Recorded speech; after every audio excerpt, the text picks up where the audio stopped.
तो यहाँ पे कोई एक रोप है और रोप पे एक ब्लॉक लगा है और ये पहलवान यहाँ पे खड़ा है, पहलवान खड़ा है, हाथ और लंबा हो गया उसका अभी, तो हम कहेंगे नाम इसका कानून, हाथ इसके लंबे, तो ये अभी खींचेगा। Given that mass of rope is 2 kg per meter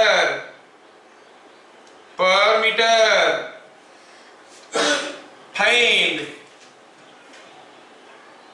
work done against gravity in pulling the block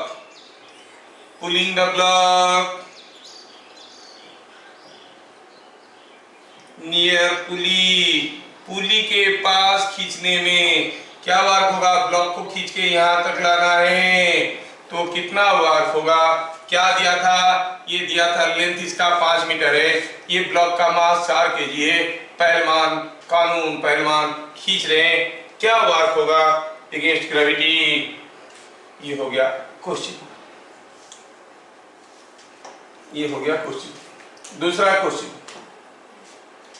an empty bucket, oh wait, an empty bucket with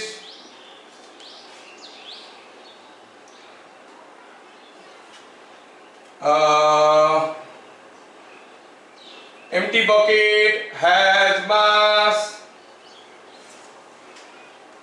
4 kg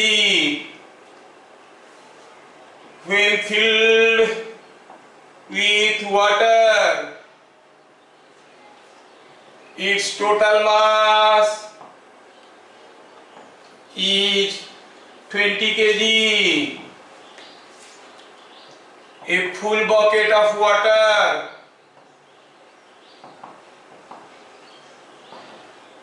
was pulled from a 10-meter deep well.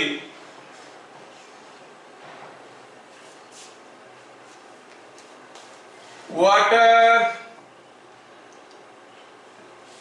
leaks at a uniform rate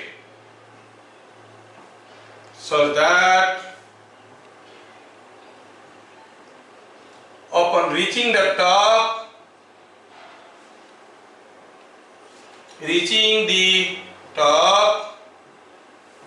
the bucket is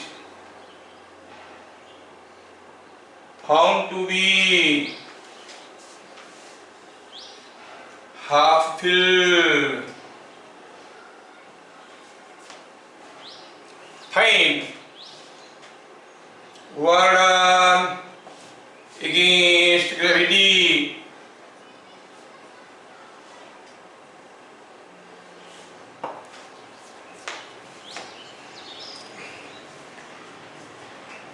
अब ये दो question को करने वाला पहला वाला होगा Superman, दूसरे वाले होगा man of the match today. This is a very simple question. यहाँ पर कोई आदमी इस ब्लॉक को खींच रहा है बाय मींस ऑफ ए रोप जो कि 5 मीटर लंबा है। Mass of the rope is 2 kg पर मीटर, मतलब total mass of the rope is 2 × 5 10 kg। अच्छा, इस ब्लॉक को ए से बी तक खींचना है। पूछा what is work done against gravity, तो हम कहेंगे पहले ऐसे कहेंगे कि the force of gravity is nothing but weight of hanging part, weight of hanging part. जो हैंगिंग पार्ट है उसी का ही वेट है जो हमारा, हम कहेंगे कि जो हमारा weight of hanging part, that is what is the gravitational force. ठीक है, तो इनिशियल ग्रेविटेशनल फोर्स क्या होगा? ये सारा चीज झूल रहा था, weight of the rope plus weight of the block. Weight of the rope क्या हो गया? 5 इंटू 2, क्योंकि 2 kg पर मीटर, ये 5 मीटर लंबा है। ब्लॉक का कितना हो गया 4 kg, सब मिलके कितना हो गया 14 kg mg, that is coming out to be 140 newton. ठीक है, फाइनल फोर्स ऑफ ग्रेविटी कितना हो जाएगा, ये ब्लॉक यहां तक चढ़ गया है, रस्सी निकल गया है, only 4 kg, that is 40 Newton. जैसे हमको ये दोनों चीज मिल गया, हम आसानी से मीन फोर्स निकाल सकते हैं। The mean force is 140 plus 40/2, कितना हो गया 180/2 इज 90, है ना, it is equal to 90 newton. कितना सिंपल है। तो work done is mean force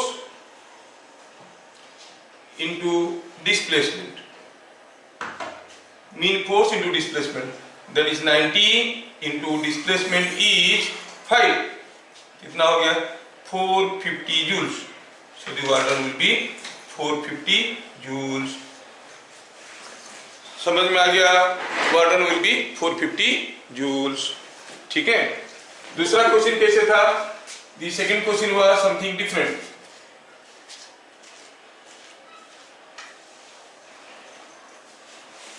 second question में दिया गया था कि here is an empty bucket of water. Question ऐसा था, an empty bucket has mass 4 kg, when filled with water its total mass is 20 kg. Full bucket of water was pulled from a well of 20 meter depth. Water leaks at uniform rate such that upon reaching the top the bucket is found to be half filled. Find Warden against gravity, ऐसे करके पूछा गया था। ठीक है, next question का solution कैसे था, क्वेश्चन नंबर 2 का, ये 1 का सॉल्यूशन 2 क्वेश्चन नंबर जो दिए थे लास्ट क्लास उसका सॉल्यूशन। ठीक है, ये सॉल्यूशन पे लिखे। दूसरा क्वेश्चन क्या था, दिया है कि empty bucket, mass of empty bucket is 4 kg, ये दिया था। बोला when it is filled with water mass of full bucket क्या था, इट वाज 20 kg। और रास्ते में क्या हुआ, इसको 10 मीटर किसी कुएं से पानी खींचे जो कि 10 मीटर डेप्थ में था। It was at a depth of 10 metre, ताकि ऊपर पहुंचते पहुंचते नोटिस किया गया कि बकेट आधा खाली हो गया है। इसमें तो पूरा भरा हुआ था, अब इसमें आधा भरा हुआ है। पूछा during the process what is the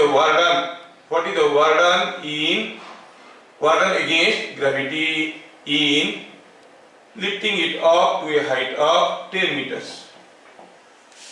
ऐसा है क्वेश्चन, 10 मीटर हाइट तक उठाना है, what is the work done against gravity, ऐसे पूछा गया है। तो ठीक है, हम कहेंगे कि इनिशियल ग्रेविटेशनल फोर्स, सॉल्यूशन कुछ ऐसे जाएगा। ठीक है, पूछा है इनिशियल ग्रेविटेशनल फोर्स कितना होगा, ये 20 kg था ना। So initial gravitational force of gravity कितना हो गया, ये 20 kg है तो it is 20 g। Final gravitational force of gravity. अच्छा देखो, इसमें बोला कि आधा पानी निकल कर गया। एम्प्टी बकेट अगर 4 kg का है, फुल बकेट अगर 20 kg का है, तो इसमें कितना kg का पानी आता है, ऑब्वियसली 16 kg का पानी आता है। वाटर लीक करता है, बकेट नहीं। तो वाटर हैज गॉन आउट, मतलब 6 kg में से आधा निकल गया है, सॉरी 16 kg में से आधा निकल गया है। तो यहाँ पर क्या है, 8 kg वाटर है ना। 8 kg वाटर कैसे निकालते हैं हम लोग, यहाँ पर था 20 kg माइनस 4 बकेट का मास, ये हो गया पानी, उसका आधा निकल गया, दिस प्लस बकेट का मास, तो कितना हो गया देखो, ये हो गया 8 kg पानी और ये 4 kg का bucket, 1 2 this much g that is 120 Newton. ये हो गया। तो फिर मीन फोर्स क्या हो गया? मीन फोर्स हो गया, क्योंकि दिया है कि यूनिफॉर्म रेट में लीक हो रहा है, यूनिफॉर्म रेट में लीक हो रहा है मतलब it is linearly varying with the displacement. तो हम कहेंगे मीन फोर्स कितना हो गया? मीन फोर्स हो गया कितना कितना कितना कितना 120 final force plus initial force by 2, it is 320 by 2 is 160 newtons. And what is the displacement? Displacement is 10 meter. So what is the work done? Work done is 160 into 10. It is 1600 joules. आप में से कुछ लोग सही answer दिए थे, बहुत बढ़िया। So the work done against gravity in lifting this bucket from this position to this position is 1600 joules. ठीक है? ये मैकेनिकल एनर्जी का मतलब क्या है? हम कहेंगे it is the ability to do work, ability to do work मतलब जिसके पास एनर्जी है वही वर्क कर सकता है, जिसके पास नहीं है वो वर्क नहीं कर सकता है। ऑन द अदर हैंड अगर आपके पास एनर्जी है तो एक फाइनाइट अमाउंट ऑफ एनर्जी है, energy infinite amount of energy किसी के पास नहीं होता है, आपके पास फाइनाइट एनर्जी है। जब आप वर्क करोगे वो एनर्जी खर्चा हो जाएगा। When you do work your energy decrease, है ना? तो हम कहेंगे तो when work is done the energy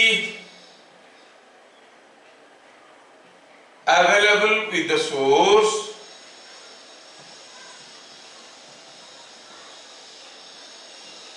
decreases। जैसे ही आप वर्क करोगे आपका एनर्जी घटेगा, ठीक है, आपका एनर्जी घटेगा, ठीक है। तीसरा हुआ ये एनर्जी आपके लेवल में, at your level, mechanical energy को हम लोग दो टाइप में कैटेगराइज करेंगे। Energy due to position which you call as potential energy, energy due to motion which you call as kinetic energy. एक तीसरा एनर्जी भी है जिसको कहते हैं energy due to pressure, that is called pressure energy which is given by the product of pressure and volume. लेकिन हम अभी यहाँ पर इसको इंक्लूड नहीं कर रहे हैं because we are talking about rigid bodies in motion. अगर कोई बॉडी रिजिड है, मोशन में है, तो उसके अंदर प्रेशर के चलते जो एनर्जी है उसके अंदर ही तो रहेगा। That energy can not be manifested, that energy can not come into action. लेकिन कोई बॉडी रिजिड नहीं है, कोई गैस है, एक गैस बैलून भाग रहा है, फेंक दिया, मूव कर रहा है, उसके पास काइनेटिक एनर्जी है। कुछ हाइट में है तो उसके पास पोटेंशियल एनर्जी है। अगर वो फट गया तो भी अड़ोस पड़ोस की चीजों को दूर तक फेंक देगा, उसके अंदर प्रेशर एनर्जी भी है। उसके पास जो एनर्जी है मोशन के चलते हैं, पोजीशन के चलते हैं, प्रेशर के चलते हैं, वो सारा एनर्जी को काम में लगा सकता है। But now we are talking about rigid bodies. तो आपको सारे बुक में आपको मिलेगा mechanical energy is of two types, kinetic energy and potential energy. वो वहां पर वो आपको कंडीशन समझ में आ जाना चाहिए। We are talking about motion of rigid bodies जिसमें प्रेशर एनर्जी मैनिफेस्ट नहीं हो पाएगा। लेकिन जब कहीं वाटर फ्लो कर रहा है, एयर फ्लो कर रहा है, तो इन दैट केसेस अगर मैकेनिकल एनर्जी पूछा जाएगा तो हमें kinetic energy, potential energy, pressure energy तीनों को लेके काम करना पड़ेगा। फिलहाल we come back to our own status now. हम निकालना चाहते हैं mechanical energy. Mechanical energy associated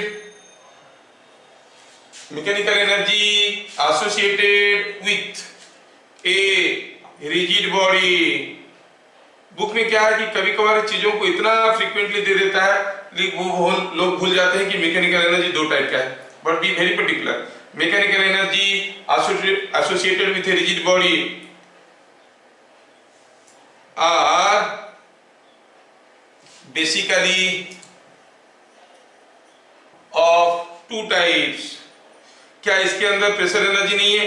है, लेकिन किस काम का है? लेकिन किस काम का?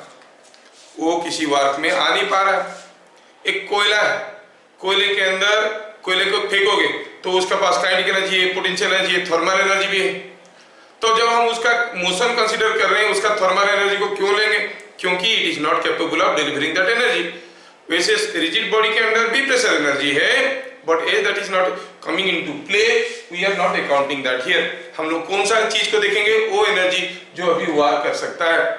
गैस बैलून बर्स्ट कर सकता है, it can do some work by bursting. वार कैसे करेगा? कोई बैलून रखा है, बगल में कोई थर्मोकोल का पीस रखा है, बर्स्ट कर गया तो वो थर्मोकोल का पीस को फेंक देगा, मतलब it is able to do some work. So pressure energy काम कर सकता है। लेकिन कोई पत्थर रखा है, उसके अंदर भी प्रेशर एनर्जी है, उसके बगल में अगर कोई थर्मोकोल रखोगे, क्या ये बर्स्ट करके उसको फेंक सकता है? नहीं कर सकता है। क्योंकि वो energy cannot manifest, cannot come into play, तो हम उसको नहीं लिख रहे हैं। लेकिन जब भी हम कोई फ्लूइड के बारे में बात करेंगे, fluid means something which can flow, fluid के बारे में बात करेंगे, तब हमें काइनेटिक एनर्जी, पोटेंशियल एनर्जी के साथ साथ प्रेशर एनर्जी को भी देखना पड़ेगा। So mechanical energy associated with a rigid body are basically of two types. One is energy, kinetic energy. क्या है? It is energy possessed by a body due to its motion। कोई body अगर motion में है, अपनी motion के चलते उसके पास कुछ काइनेटिक एनर्जी है। जैसे हम कहेंगे कि अगर कोई block, just for sake of example, कोई ब्लॉक है, मान लो कैपिटल एम, ये कुछ भी वेलोसिटी में जा रहा है और सामने आया छोटा सा कोई दूसरा ब्लॉक रखा हुआ था। Now this block comes in contact with this और इसको पुश करते हुए ले जाएगा। अल्टीमेटली आप देखोगे ये ब्लॉक इसको पुश करते हुए ले गया। पुश करते हुए क्यों ले गया? क्योंकि इसके पास कुछ मोशन था, मोशन के चलते उसके पास कुछ काइनेटिक एनर्जी था। वो काइनेटिक एनर्जी का फॉर्मूला क्या होता है? काइनेटिक एनर्जी होता है half m v square, half m v square. हम ये कौन सी काइनेटिक एनर्जी की बात कर रहे हैं? ये ट्रांसलेशनल मोशन, लीनियर मोशन की काइनेटिक एनर्जी है। कोई बॉडी मूव कर रहा है तो ये काइनेटिक एनर्जी है हाफ एम वी स्क्वायर। ठीक है, इसको हम, क्योंकि अभी हम रोटेशनल मोशन के बारे में पढ़ नहीं रहे हैं, लेकिन इसका पूरा नाम कहेंगे तो कहेंगे लीनियर काइनेटिक एनर्जी। जब हम रोटेशनल मोशन पढ़ेंगे तो हम कहेंगे लीनियर काइनेटिक एनर्जी की बात कर रहे हैं कि रोटेशनल काइनेटिक एनर्जी, देखना पड़ेगा। तब इसमें जो v है, ये v है, ये क्या है? It is nothing but the velocity of center of mass. It is velocity of center of mass. ठीक है, तो अभी क्योंकि आगे चल के इसमें अलग अलग चीजें आएंगे, जैसे कोई पंखा घूम रहा है, उसका सेंटर मास तो मूव नहीं कर रहा है। आप कहोगे उसके पास कोई काइनेटिक एनर्जी नहीं है, हम कहेंगे नहीं है। लेकिन सर घूम तो रहा है, हाँ घूम रहा है, उसके पास काइनेटिक एनर्जी है, लेकिन वो काइनेटिक एनर्जी नहीं है जो मैं बात कर रहा हूँ। हम लोग अभी छोटे बच्चे हैं तो सिर्फ ट्रांसलेशनल काइनेटिक एनर्जी की बात करें, उसके पास रोटेशनल काइनेटिक एनर्जी है। और बाद में देखेंगे rotational kinetic energy is nothing but combination of translational kinetic energy of all particles of the system. ठीक है, अभी ज्यादा कंफ्यूज होने की जरूरत नहीं। अभी आपके लेवल में कोई मास m अगर v वेलोसिटी में जा रहा है तो उसका काइनेटिक एनर्जी है half m v square. Kinetic energy के बारे में और भी डिटेल्स में हम लोग देखेंगे। दूसरा टाइप का एनर्जी क्या हुआ? पहला टाइप का हुआ काइनेटिक एनर्जी, दूसरा टाइप का हुआ पोटेंशियल एनर्जी। पोटेंशियल एनर्जी, ये how you define it? It is the energy possessed by a body owing to or due to or on accordance to its position in a force field और position. चलो ठीक है, अभी ज्यादा confusing आपको नहीं करेंगे। पोजीशन के चलते जो एनर्जी है हम उसको कहेंगे पोटेंशियल एनर्जी। जैसे मान लो कि यहाँ पे कोई एक ब्लॉक रखा है, ये ब्लॉक को हम क्या करेंगे, यहाँ से कोई एक दूसरा ब्लॉक को यहाँ पे रखें, जो ब्लॉक यहाँ से जमीन से इतना ऊपर है। अब ये जमीन से ऊपर है बोल के जब ये नीचे आने लगेगा इसको मूव करवाएगा। So it is capable of doing work as it was above ground. और अभी ये यहाँ तक जैसे पहुंच जाएगा अब इसको और नहीं मूव करवा पाएगा। मतलब यहाँ पर है तो कुछ काम कर सकता है। दिस ब्लॉक ए है some energy, that energy can convert into kinetic energy, है ना। That energy is capable of pulling this block. Energy किसको कहते हैं? The ability to do work. ये ब्लॉक अभी इसको खींच के मूव करवा रहा है तो काम कर सकता है। अगर यहाँ पे होता तो नहीं मूव करवा सकता था, और अगर यहाँ पे होता तो शायद और ज्यादा वार करवा सकता था। यहां से यहां तक खींचेगा तो काफी दूर खींच सकता था। तो ये ब्लॉक इसके ऊपर कितना ज्यादा काम करेगा उसकी पोजीशन के ऊपर डिपेंड करता है, कौन सा पोजीशन में है। So the potential energy is energy possessed by a body, possessed by a body. ओहो थोड़ा लिखने में गड़बड़ हो गया। possessed by a body due to its position। ठीक है, अभी हम लोग ये दोनों एनर्जी को बहुत ही डिटेल्स में देखेंगे, what is kinetic energy and what is potential energy. ठीक है, पॉइंट नंबर 4। पॉइंट नंबर में मैं एक छोटा सा डेफिनेशन देना चाहता हूं फोर्स के बारे में। फोर्स के बारे में एक छोटा सा आइडिया देना चाहता हूं, ज्यादा डिटेल्स में जाने की जरूरत नहीं। तो लिखेंगे what is conservative and non conservative forces. Conservative and non conservative forces.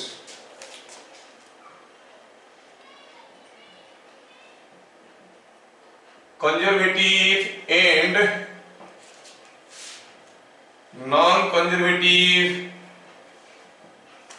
Forces क्या? If were done by a force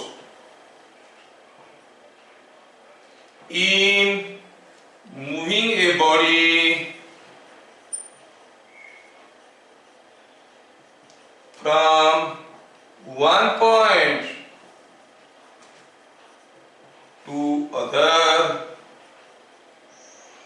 is independent of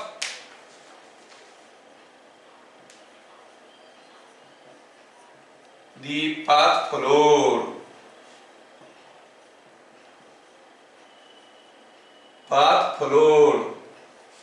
then force is called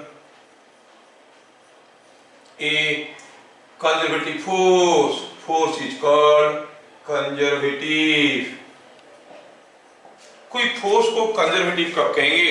अगर कोई फोर्स वर्क कर रहा है किसी बॉडी के ऊपर, एक जगह से दूसरा जगह लेके गया, रास्ते में जो वर्क हुआ it was independent of the path followed in moving the body, है ना, तो हम उसको कहेंगे कंजर्वेटिव फोर्स। अच्छा, तो क्या है इसको समझेंगे डिटेल्स में, कंजर्वेटिव और नॉन कंजर्वेटिव फोर्सेस को।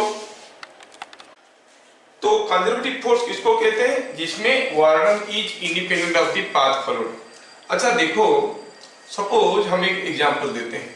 मान लो कि एक ब्लॉक है मास m का, और इसको मैं उठा के यहां तक लेना चाहता हूं। I want to take it to this position. Mass m को इस पोजीशन में लेना चाहता हूं, और यहां से कितना हाइट पे है? h हाइट पे। सपोज अब मैं इसको सीधा ऐसे ले सकता हूं, या ऐसे घुमा के ले सकता हूं, या फिर ऐसे करके ऐसे ले सकता हूं। Now in each case I want to know what is the work done against gravity. What is the work done against gravity in moving this body from A to B. Work done against gravity जब निकालने की कोशिश करेंगे, formula तो है हमारा F dot S। क्या यहाँ पर ग्रेविटेशनल फोर्स कांस्टेंट है? हाँ है, mg है, mg इज कांस्टेंट। अच्छा, mg अगर कांस्टेंट है तो कोई कांस्टेंट फोर्स के चलते वर्क निकालने का फॉर्मूला आपको याद है, F(s) cos थीटा, जिसको हम अदरवाइज कहते थे force into displacement in direction of force. ऐसे करके हम लोग समझे थे। अब जब इसको हम यहां से यहां तक लेके गए, फोर्स कैसे था भाई, एम के ऊपर जो फोर्स था mg, वो कैसे था, ऐसे था, ठीक है। तो फोर्स ऐसे था, तो यहां से यहां तक जाने में इस डायरेक्शन में कितने गए, इस डायरेक्शन में कहां गए, तो ऊपर की तरफ गए, कितना गए, h। तो वार्डन बाई ग्रेविटी क्या हो जाएगा, mg इंटू माइनस h, क्योंकि हम फोर्स की डायरेक्शन में नहीं, उसका उल्टा डायरेक्शन में गए। तो यहां से यहां तक जाने में जो वार्डन बाई ग्रेविटी होगा वो कितना हो गया, minus mgh। Work done by gravity कितना हो गया, it is coming out to be minus mg, और mg इंटू माइनस h और माइनस mgh। लेकिन हम ये नहीं पता किए कि कौन से रास्ते में गया, ऐसे गया कि ऐसे गया कि ऐसे गया, कौन से रास्ते में गया, उससे कोई फर्क नहीं पड़ता है। What is the path followed in moving the block from here to here is not required because mg is a conservative force। तो जो सारे फोर्स की केस में वर्क निकालने के लिए हमें पाथ की जरूरत नहीं है, खाली क्या पता करना है, कहां से कहां तक गया, तो उसको हम कंजर्वेटिव फोर्स कहेंगे। समझ में आया। तो कंजर्वेटिव फोर्स का एग्जांपल में क्या लिखेंगे, examples of conservative force. So examples of conservative force, तो क्या लिखेंगे, warden against gravity in moving a block from A to B through any path,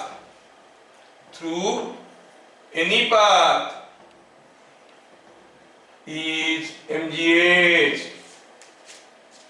है ना, किसी भी रास्ते में लेके जाओ, work done is coming out to be mgh। तो हम क्या कहेंगे, it is path independent, work done is here in case of gravitational force, work done is path independent। ठीक है। दूसरा हुआ क्या, आप कहोगे सो इट इज कंजर्वेटिव।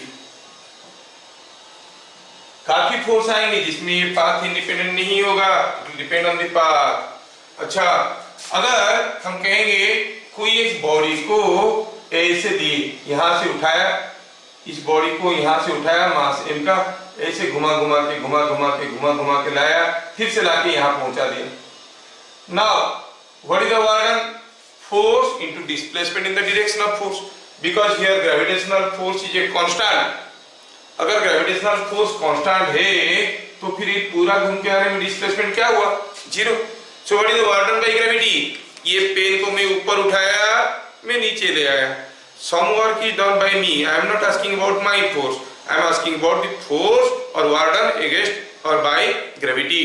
जो ऊपर लेके गया, वर्क डन अगेंस्ट ग्रेविटी कितना mgh, जब नीचे लाया वर्क डन बाई ग्रेविटी कितना mgh, टोटल वार्डन कितना हो गया, जीरो। तो यहां से लेके आने में कुछ लोग मजाक कर लेते हैं, आप ऊपर उठाया नीचे ले आए, no work done because displacement is zero, तो क्यों देंगे पैसा आपको, अब सीढ़ी में ऊपर जाओ नीचे आओ, अरे नहीं, वार्डन बाई ग्रेविटी जीरो है, मेरे से कब जीरो हुआ, मेरे से जीरो नहीं हुआ है ना। जब मैं ऊपर ले रहा था नॉर्मल रिएक्शन हुआ जब अपवर्ड, है कि नहीं, तो it was doing some work, ठीक है। और मेरा फोर्स कंजर्वेटिव नहीं है, और नीचे आते वक्त ठीक है ग्रेविटी ले आया, लेकिन ऊपर लेते वक्त तो हम ले रहे थे, ऊपर लेते वक्त हम ले रहे थे, नीचे लाते वक्त हमको लाने की जरूरत नहीं, खुद आ जाएगा, लेकिन ऊपर लेते वक्त तो हम ले रहे थे, सम वर्क इज डन। तो आप कहोगे मेरा फोर्स कंजर्वेटिव नहीं है, लेकिन ग्रेविटेशनल फोर्स इज कंजर्वेटिव। तो कंजर्वेटिव फोर्स में और क्या मेरिट देख लिया हम लोग, warden by conservative force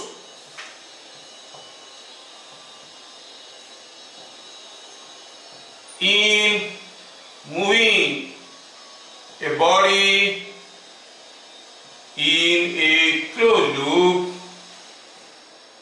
close loop is 0। ठीक है। अच्छा चलिए और कुछ कंजर्वेटिव फोर्स के बारे में बात करते हैं, और कुछ कंजर्वेटिव फोर्स के बारे में। जैसे एग्जांपल्स हो गया एनी कांस्टेंट फोर्स, कोई फोर्स अगर कांस्टेंट है तो उसको हम कंजर्वेटिव फोर्स कहेंगे। ग्रेविटेशनल फोर्स, ठीक है। आप कहोगे सर ग्रेविटेशनल फोर्स भी तो कांस्टेंट है। अरे नहीं, ये कंजर्वेटिव इसलिए नहीं है कि फोर्स कांस्टेंट है। जब आप बहुत ऊपर जाते हो जी का वैल्यू बदल जाता है, तब भी वो कंजर्वेटिव रहता है। ग्रेविटेशनल फोर्स, इलेक्ट्रोस्टैटिक फोर्स, ये बड़ा इंटरेस्टिंग चीज है। दो चार्ज के बीच में जो फोर्स है वो भी कंजर्वेटिव फोर्स। स्प्रिंग जो फोर्स देता है ये सारे कंजर्वेटिव फोर्स होते हैं। ये सारे फोर्सेस के चलते work is independent of the path flow. तो फिर नॉन कंजर्वेटिव फोर्स किसको कहते हैं? जो कंजर्वेटिव नहीं है ना। इंसान किसको कहते हैं पूरा समझा दिए, है ना। अब कौन इंसान, किसको हम कहेंगे ना ये हैवान है, मतलब जो इंसान नहीं है कि नहीं। तो इंसान आप कहोगे सर भगवान भी हो सकता है, इंसान का दूसरा नाम भगवान है, याद रहे। भगवान इंसान से अलग नहीं है, इंसान और भगवान एक ही नाम है, बस अलग अलग रंग रूप में पेश होता है। इंसान होता है या फिर हैवान होता है। ठीक, तो ये हम लोग देख लिए कंजर्वेटिव फोर्स। दूसरा हुआ non conservative force. Non conservative force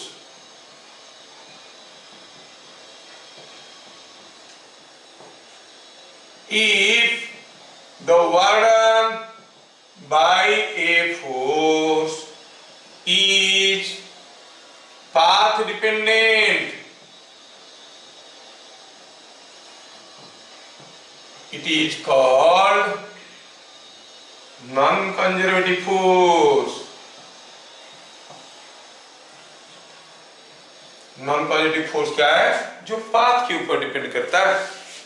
मान लो एक टेबल को यहां से ढकेल के मुझे 10 मीटर डिस्टेंस लेना है, एक ब्लॉक को ढकेल के मुझे कोई रफ प्लेन पे यहां तक लेना है।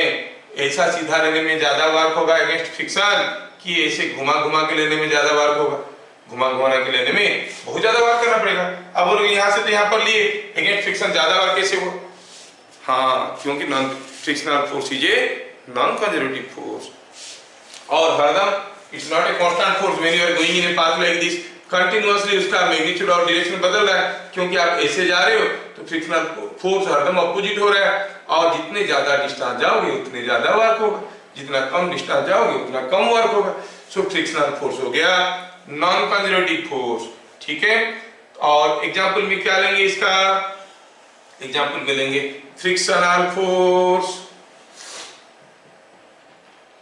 Damping force. डैम्पिंग फोर्स मतलब जब हम कोई चीज को पानी के अंदर फेंक देंगे, बहुत जल्दी रुक जाता है, हवा में फेंकने से दूर तक जाता है, तो that is called damping force. एक रेजिस्टेंस फोर्स है which is opposite to the motion of a body and depends upon the velocity. Higher is the velocity, higher is the speed, higher is the damping force. Frictional force, damping force, आपकी muscular forces, magnetic force. Force of a magnet is, force of a magnet is क्या है? It is called in non conservative force. क्या मालूम कभी आप लोग पढ़े होंगे कि नहीं पढ़े होंगे? अगर आपके पास एक मैग्नेट है, इसका स्ट्रेंथ कम हो गया है, तो आप दूसरा मैग्नेट को लेके आओ, इससे बगल से ऐसे लेके इधर करो, फिर यहाँ ले आओ, फिर ऐसे लो, यहाँ से ऐसे लो, फिर इधर ले लो। ऐसे अगर बार बार करोगे, ऐसे ले आओगे, ऐसे ऐसे करके ऐसे ऐसे करोगे तो इसका स्ट्रेंथ बढ़ जाएगा। या फिर घटाना है तो घटा भी सकते हो, क्योंकि अगर ये कंजर्वेटिव होता, ऐसे घुमा के ऐसे करके फिर से वापस ला रहे, वार्डन 0 हो जाता। ऐसा नहीं होता, उसका मैग्नेट का कोई मैग्नेट वीक हो गया है, मैग्नेट को फिर से स्ट्रॉन्ग कर सकते हो। ठीक है, तो magnetic force, damping force, frictional force, air resistance force, your muscular forces, they are all non conservative forces. अब कंजर्वेटिव फोर्स आप कहोगे नॉन कंजर्वेटिव फोर्स अच्छा नहीं है, कंजर्वेटिव फोर्स अच्छा नहीं, ऐसा नहीं। दोनों फोर्स की जरूरत होता है। कंजर्वेटिव फोर्स के केस में क्या होता है, when my force is conservative I do some work, तो क्या होता है मेरा एनर्जी घट जाता है। When work is done by a conservative force energy decrease, when work is done against a conservative force its energy increase. जैसे मैं नीचे ले आया, work is done by gravity, potential energy decrease, ऊपर लिया, work is done against gravity, potential energy increase. मैं अगर कोई चीज को ढकेलते हुए दूर तक ले जाऊंगा मैं थक जाऊंगा, है ना, क्योंकि I did work, my force is non conservative. अगर वो मुझे वापस धकेल के यहाँ तक ले आएगा, क्या मैं फिर से फ्रेश फील करूंगा, एनर्जी आ जाएगा? नहीं, my force is not a conservative force. ठीक है, तो कंजर्वेटिव फोर्स का ये है, whenever work is done by a force energy will be decreased, against a force energy will be increased. Spring को खींचोगे, work is done against the spring force, उसमें energy store होने लगेगा। छोड़ोगे, जैसे जैसे पास आएगा, work is done by spring force, energy घटेगा। जबकि नॉन कंजर्वेटिव फोर्स में ऐसे नहीं होता है। जब आप कोई बॉडी को रगड़ते हुए ले रहे हो आगे, फ्रिक्शन के अगेंस्ट में वर्क हो रहा है, so it can not store that energy. क्यों? एनर्जी कहाँ जाता है? उस केस में बड़े मजेदार चीज होता है, वहां पर मैकेनिकल एनर्जी दूसरे एनर्जी में कन्वर्ट हो जाता है और वो मैकेनिकल एनर्जी नहीं रहता है। Whenever you do work against A non conservative force, that energy is not stored, that energy is converted into another form of energy. When you move a block on a rough floor, continuously work is done against the frictional force. Frictional force is a non-conjective force. So whatever work you have done against it, वो energy उसमें store नहीं होता है, वो heat generate हो जाता है। It generates heat energy. एक नॉन कंजर्वेटिव फोर्स हरदम चाहिए, एक नॉन कंजर्वेटिव फोर्स हरदम चाहिए एनर्जी को एक फॉर्म से दूसरे फॉर्म में कन्वर्ट करने के लिए। हम लोग एनर्जी की बात नहीं कर रहे, हम लोग मैकेनिकल एनर्जी की बात कर रहे हैं। बट ऐसे तो बहुत सारे किस्म की एनर्जी है, mechanical energy, electrical energy, thermal energy, chemical energy, ऐसे करके बहुत सारे किस्म की एनर्जी है। अब एनर्जी एक फॉर्म में है, उसको दूसरा फॉर्म में कन्वर्ट करने के लिए always a mechanical A non conservative force is required. मैं दोनों हाथ को रगड़ता हूं, मेरे पास जो हाथ की काइनेटिक एनर्जी था वो क्या है, क्या हुआ, धीरे धीरे एक फ्रिक्शनल फोर्स के चलते मेरा काइनेटिक एनर्जी किस में कन्वर्ट हो गया, हीट एनर्जी में कन्वर्ट हो गया। हाँ, गर्म लग रहा है कि नहीं? कोई बॉडी को नीचे फेंक देते हैं, जमीन पे ही जा रहा है और उसका काइनेटिक एनर्जी घटते घटते घटते घटते जीरो हो गया। कहाँ गया सारा एनर्जी? हीट हो गया। कोई पूछेगा कितना हीट जनरेट हुआ, आपको कि जितना काइनेटिक एनर्जी था उतना हीट जनरेट हुआ। Energy is conserve, energy total energy is conserve. हाँ, कभी कभार फॉर्म बदल देता है। कोई कॉइल को किसी एक मैग्नेटिक फील्ड में घुमाओगे तो आप घुमाने के लिए कुछ मैकेनिकल एनर्जी दे रहे हो और उसमें इलेक्ट्रिकल एनर्जी निकलेगा, क्योंकि magnetic force is a non conservative force. So you always need a non conservative force to convert energy from one form to other form. Non conservative force energy को एक form से दूसरे form में बदल देता है, जबकि कंजर्वेटिव फोर्स बदलता नहीं है, आइदर एनर्जी गेन कर लेता है और एनर्जी लॉस कर लेता है। ठीक है, आइदर इट गेन्स एनर्जी और lose energy. When work is done by a conservative force its energy decreases, work is done against a conservative force its energy increases. ठीक है, तो ये सारा चीज थोड़ा सा बैकग्राउंड में देखने के बाद हम लोग और आगे बढ़ेंगे।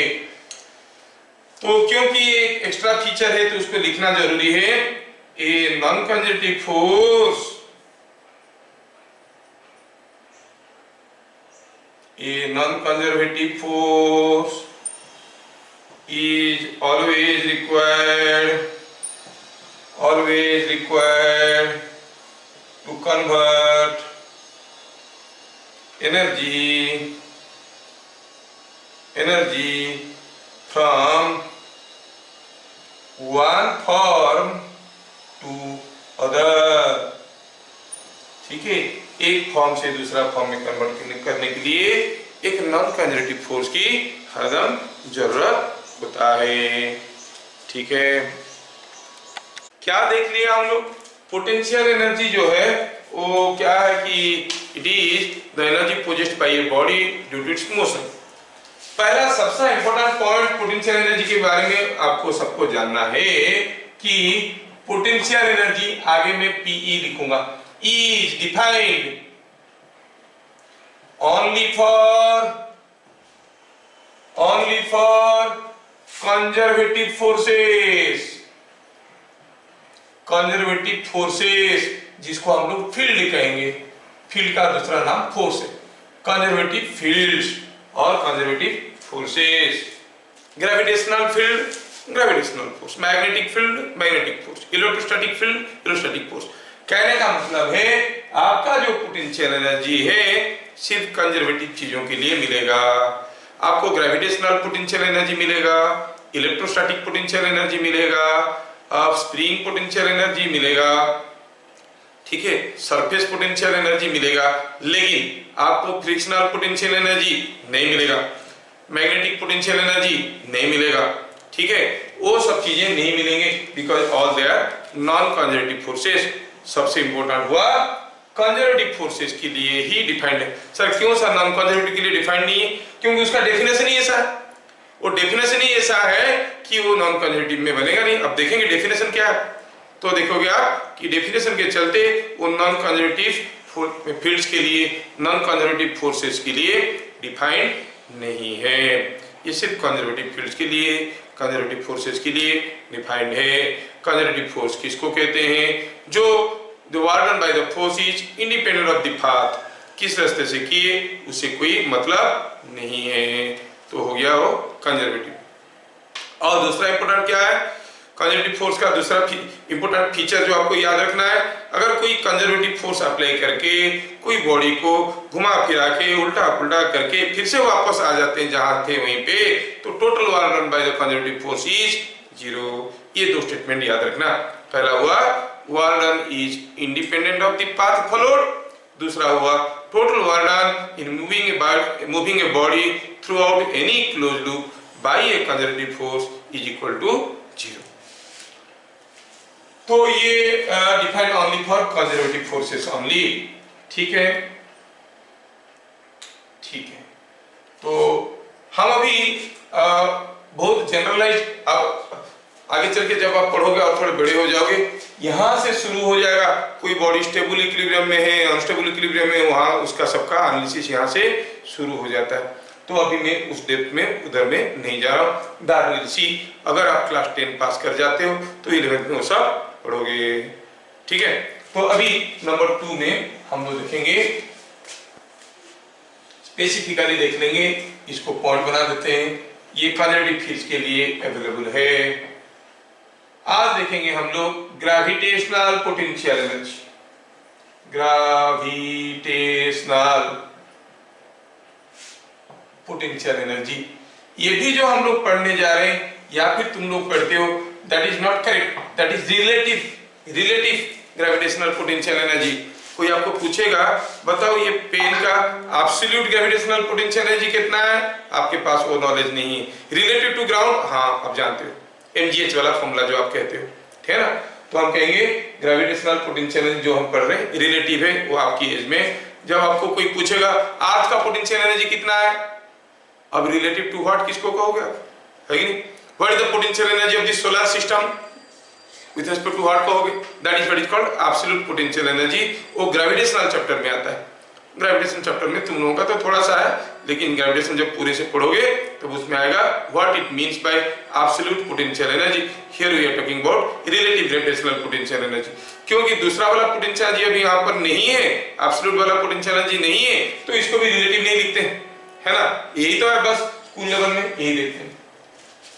तो क्या लिखेंगे इसको?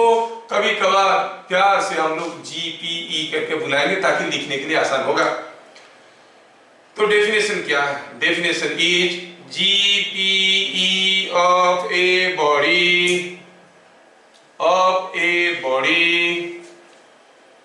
At any position,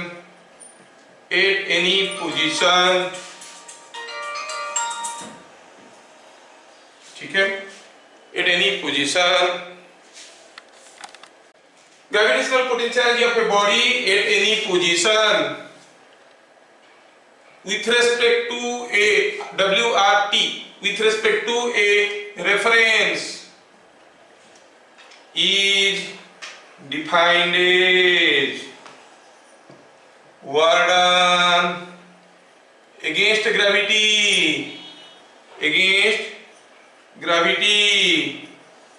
in moving the body। ध्यान रखना सबसे इंपॉर्टेंट वर्ड इसमें है against gravity in moving the body. काफी बुक में ना ये अगेंस्ट वाला वर्ड मिसिंग है, ये बड़ा तकलीफ करता है लोगों को, इसलिए एक प्लस माइनस का एरर आते रहता है। Work done against gravity in moving the body from point of reference two point of concern. क्या बोला? Gravitational potential energy of a body at any position with respect to a reference। मतलब हरदम आपको एक reference चाहिए, बिना reference का आप ये ग्रेविटेशनल पोटेंशियल एनर्जी को डिफाइन नहीं करते हो, तो इसलिए इसको रिलेटिव पोटेंशियल एनर्जी कहते हैं। अलग अलग रेफरेंस के लिए सेम पोजीशन में अलग अलग पोटेंशियल एनर्जी होता है। तो कंप्लीट नहीं हुआ, थोड़ा और आगे लगेगा। Gravitational potential energy of a body at any position with respect to a reference is defined as work done against gravity in moving the body from point of reference to point of concern through any path। किसी भी रास्ते में लेके जाओ, same work will be done। तो थोड़ा इसको समझने की कोशिश करते हैं, बड़ी important point number 1। Point number 2, suppose हम कहेंगे ये हमारा कोई एक रेफरेंस लाइन है, ये रेफरेंस है, यहां से कोई मास m को हम उठा के पोजीशन A में लेके जाएंगे। ये कितना हाइट में है? से it is height h1 A में लेके गए। जब इसको हम यहां से लेके गए यहां तक, what is potential energy at A? What is potential energy at A? तो हम कहेंगे potential energy of block with respect to reference at position A is equal to work done against gravity in moving the block from reference to A। जब इसको हम यहां से उठा के यहां तक लेके गए, रास्ते में वर्क डन अगेंस्ट ग्रेविटी क्या हुआ? अरे रास्ते में तो इसके ऊपर ग्रेविटी ऐसे आ रहा था, जब हम उसको उठा के यहां तक लेके जा रहे थे, वर्क डन अगेंस्ट ग्रेविटी कितना अगेंस्ट ग्रेविटी कितना दूर गए हैं? h1 डिस्टेंस गए हैं। तो हम कहेंगे potential energy of block with respect to reference, जो रेफरेंस हम लिए at position A is equal to mgh1, है ना, mgh1। अगर हम कहेंगे ये ब्लॉक को हम लेके आए कहां पर? यहां पर।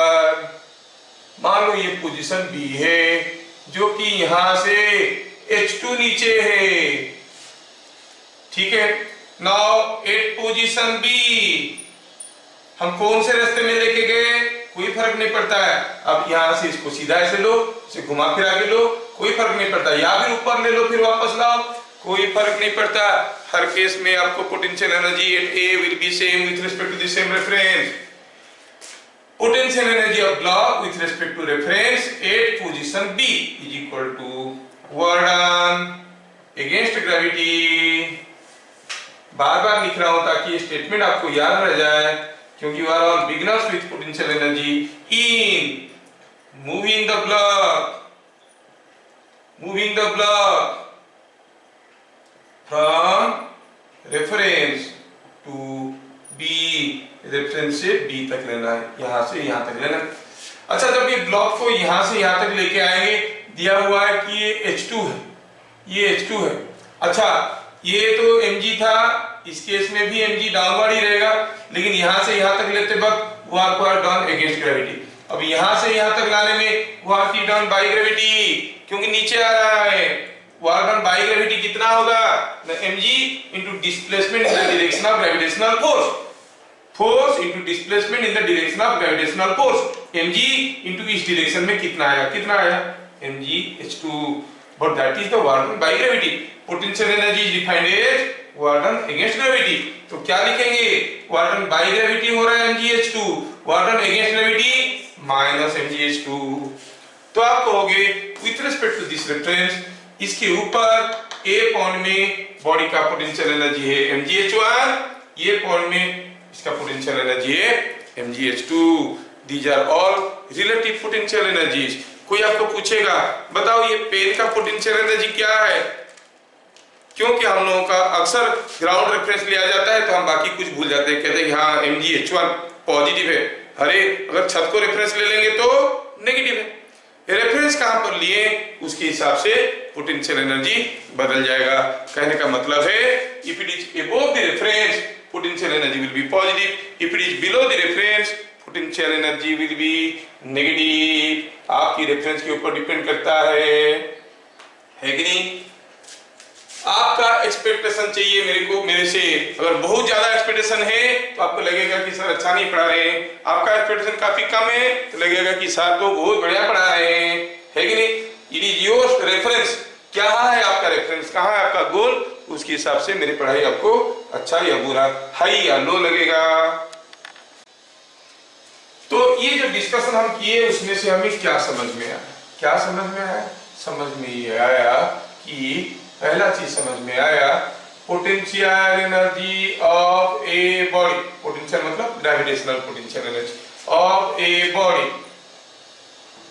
Above reference point is positive and below reference point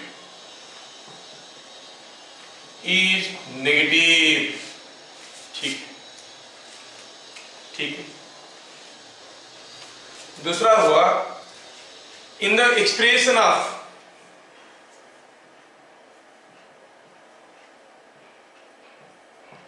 potential energy equal to mgh।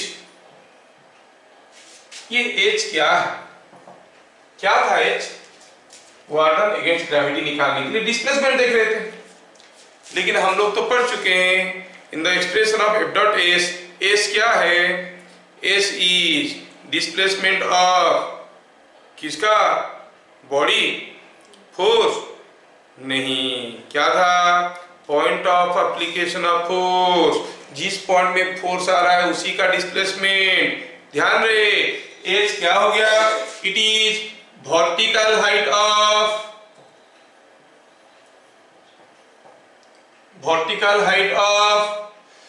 Point of application of force. यहाँ पर जो ग्रेविटेशनल फोर्स है वो कौन सा पॉइंट में आ रहा है भाई, it is acting at the centre of gravity. Vertical height of centre of gravity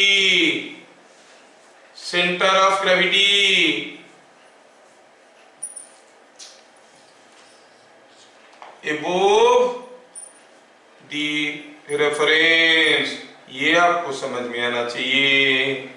तो h जो है क्या है, डिस्प्लेसमेंट ऑफ द ब्लॉक, वो चलता है बचपना है सर, लेकिन जब आप मेरे पास पढ़ रहे हो एडवांस लेवल थिंकिंग है तो आपको समझ में आना चाहिए h क्या था, डिस्प्लेसमेंट किसका, point of application of force. कहां पर आता था फोर्स, सेंटर ऑफ ग्रेविटी में, सेंटर ऑफ ग्रेविटी का क्या डिस्प्लेसमेंट हुआ, that will decide the value of h।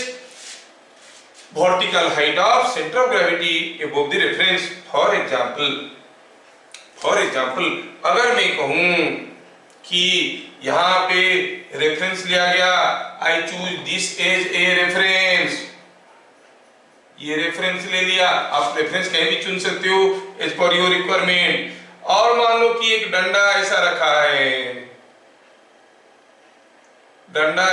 है जिसका लेंथ L है और मास M है, डंडे को ऐसे बांध दिया गया है, पूछा है बताओ इसका पोटेंशियल एनर्जी क्या है, तो आप कहोगे पोटेंशियल एनर्जी, रेफरेंस लिख दिया है तो कितना है mgh। अब h क्या था, vertical height of centre of gravity above the reference, ये ही है h। वैल्यू डालो तो ये पूरा L/2 होगा, ये होगा L/2 sin थीटा। तो हम कहेंगे it is mg L/2 sin theta is the potential energy. ठीक है, ध्यान रहे कि the expression of mgh, h क्या है, h क्या है, h is vertical height of centre of gravity above the point of reference. Reference से वर्टिकली कितना ऊपर है उसका ये है आपका h। That h will decide what is the potential energy mgh। और क्यों ये सेंटर ऑफ ग्रेविटी का हाइट हुआ समझ में आ गया, क्योंकि हमारा बेसिक डेफिनेशन वर्क का क्या था, displacement of point of application of force, gravitational force यहाँ पे आ रहा है। अब सोचो अगर आपको समझ में आ रहा है, ये पेन ऐसे रखा है, ये पेन अभी ऐसे रखा है, ठीक है, पेन में यहाँ पर पकड़ लिया हूं बीच में। अब मैं इस पोजीशन में पेन का पोटेंशियल एनर्जी ज्यादा है कि इसको घुमा के ऐसे कर दिया तो पोटेंशियल एनर्जी ज्यादा है, कौन सा केस में ज्यादा होगा, इस केस में पोटेंशियल एनर्जी ज्यादा है। मैं पेन का मिड पॉइंट को पकड़ा हूं, ऐसा रखने से पोटेंशियल एनर्जी ज्यादा होगा कि ऐसे रखने से पोटेंशियल एनर्जी ज्यादा होगा। अरे दोनों ही केस में सेंटर ऑफ मास तो जहां था वही है ना, ऊपर गया ना नीचे आया। मतलब ऐसा रखो जितना पोटेंशियल एनर्जी है, ऐसा रखो उतना ही पोटेंशियल एनर्जी है, ऐसा रखो उतना ही पोटेंशियल एनर्जी है। समझ में आ रहा। तो अगर हम कहेंगे ये बार को हम इस पॉइंट में घुमा देंगे, कैसे भी पोजीशन में रखो पोटेंशियल एनर्जी तो वही मिलेगा जो मिलता था पहले, it's not going to change. तो क्या देखें हम लोग, potential energy above the reference is positive, below the reference is negative, and in the expression of potential energy student जी आप कहोगे h is vertical height of centre of gravity above the point of reference. ठीक है।